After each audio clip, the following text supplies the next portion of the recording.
This was a meeting meant to send a message. The U.S. and France stand united in the fight against the Islamic State of Iraq and the Levant. We stand by our friends. But the focus quickly shifted after a Russian fighter jet was shot down by Turkey, the leaders focusing on their hope that this won't escalate an already complicated conflict. Turkey, like every country, has a right to defend its territory and its airspace.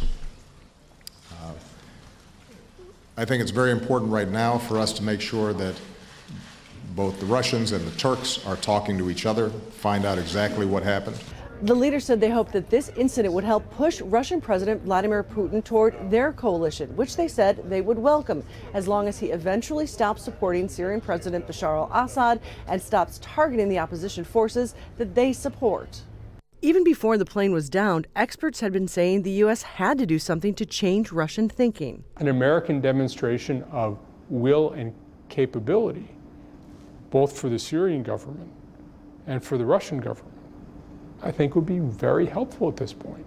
Not because we want to start shooting Russian pilots out of the sky, but we want to demonstrate that we have an ability to protect the people we work with. And if the Russians will attack them, there will be consequences for the Russians, which the Russians won't like.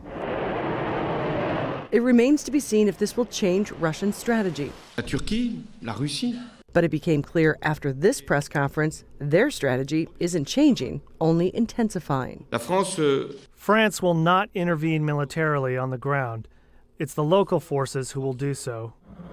Some military experts say that will have a limited impact. To be really effective, an air campaign needs something on the ground, an anvil to use the hammer against, and that's not obvious to me.